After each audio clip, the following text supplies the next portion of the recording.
Yemen के Houthis ने जैसे ही इजराइल पर हमला बंद किया, लाल सागर पर हमला बंद किया, बिखरे हुए दुश्मन इकट्ठा होने लगे।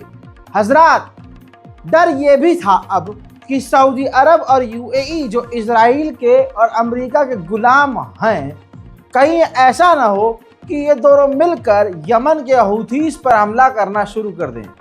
अब इससे पहले वो हमला करते, हूथीस संगठन ने पहले ही से धमकी दे दी कि अगर अमेरिका और इजराइल के साथ मिलकर यूएई और सऊदी अरब ने हम पर हमला किया तो हम यूएई और सऊदी अरब के ऑयल रिफाइनरी को तबाह कर देंगे। अब दोस्तों, आपको इसके अलावा बता दूं कि यमन ने हमले पूरी तरह से बंद जब कर दिए हैं तो अब लाल सागर के अंदर अमेरिका और बरतानिया और तमाम देशों के समुद्री जहाज दौड़ना शुरू कर चुके हैं। हजरात, ये खबर तो टाइटल वाली थी, लेकिन फिर भी मैं आपको बिना टाइटल के बता रहा हूं कि सऊदी अरब और इजराइल का नॉर्मलाइजेशन बेहद करीब है। इजरायली अधिकारी ने खुद जानकारी दी है। अस्तगफिरुल्लाह रब्बी व अतूबु इलैह। हजरात, ये है आपका सऊदी अरब, ये है आपका मोहम्मद बिन सलमान। लाखों फिलिस्तीनियों के नरसंहार के बाद आज इजराइल का गू खाने को ये सऊदी अरब तैयार। डोनाल्ड ट्रंप के इरादे काफी खतरनाक से महसूस हो रहे हैं। जुमले कई जगह उनके मीठे, लेकिन इरादे काफी खट्टे नजर आते हैं। ट्रंप ने एक बार फिर से कहा है कि मैं चाहता हूं कि फिलिस्तीनी यानी गाजा के लोग सुकून और अमन से रहें। गाजा कई सालों से जहन्नुम बना हुआ है। गाजा को दोबारा से ठीक करने के लिए मुझे उम्मीद है कि गाजा और फिलिस्तीन के लोगों को इजिप्ट के राष्ट्रपति सीसी और जॉर्डन ले लेंगे, उनको पनाह देंगे, क्योंकि हमने जॉर्डन और इजिप्ट के लिए बहुत कुछ किया है, तो मुझे लगता है कि वो भी हमारे लिए बहुत कुछ करेंगे। यानी एक तरह से गाजा फिलिस्तीन के लोगों को वहां से निकालकर जॉर्डन और इजिप्ट भेजने के लिए उतावला हो रखा है इस वक्त ये डोनाल्ड ट्रंप। इसके पीछे इरादे आपको बहुत अच्छे से पता है कि गाजा की जमीन को धोखे से खाली कराना ही है। वहीं आपको बता दूं कि बाइडेन ने जो हथियार बंद किए थे, बैन किए थे, वो तो पता है आपको कि इजराइल को ट्रंप ने दे दिए हैं। लेकिन ट्रंप ने अब वो बिल्डोजर भी जो कि एडवांस बिल्डोजर हैं, खतरनाक बिल्डोजर हैं, उन बिल्डोजरों को जिसे बाइडेन ने इजराइल को देने को मना किया था, वो बिल्डोजर्स भी इजराइल को ट्रंप ने सौंप दिए हैं। अपनी पूरी असलियत दिखाते हुए डोनाल्ड ट्रंप ने फरवरी को नेतन्याहू को अमेरिका इनवाइट कर दिया है। जब से डोनाल्ड ट्रंप कुर्सी पे बैठा है, स्पेशली इजराइल के लिए खूब मेहनत कर रहा है कि इजराइल को पूरा फायदा पहुंचाया जा सके। उधर डोनाल्ड ट्रंप के एनवॉय ने नेतन्याहू से मुलाकात की और वादा किया कि हम नॉर्थर्न गाजा को दोबारा जब तक नहीं बनने देंगे जब तक इजराइल सिक्योर नहीं हो जाता।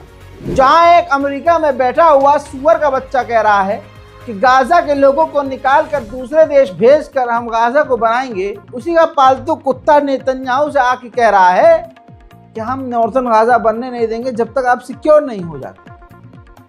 तो यहीं पर सब क्लियर हो जाता है कि अमेरिका इजराइल को गाजा बनाने का कोई इरादा नहीं है, बस जमीन हड़पनी। इतना ही नहीं है दोस्तों, डोनाल्ड ट्रंप का एडवाइजर, करीबी, उसका एनवॉय नेतन्याहू से मिलने के बाद गाजा में उन जगहों पर गया जो गाजा का इलाका है और जिन गाजा के इलाकों पर इजराइल का कब्जा है।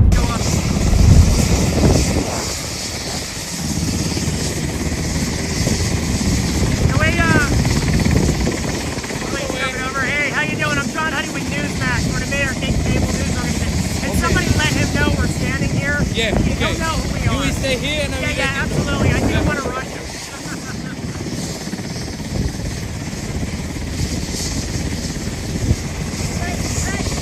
Right here. In the black. In the black shirt. In the black shirt. Yeah. Mr. Whitcomb! Mr.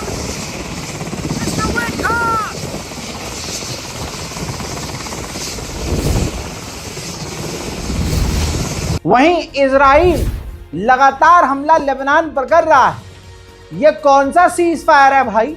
ये दुनिया के जितने भी हराम के पिल्ले हैं संगठन, ये सब हराम के ही पिल्ले हैं भैया। जब हमास या हिजबुल्ला पत्थर मार दे तो कहेंगे अरे ये तो सीज फायर तोड़ दिया इनने, या इसने तो सीज फायर तोड़ दिया, हम तो नहीं मानना भैया, हम तो करेंगे हमला।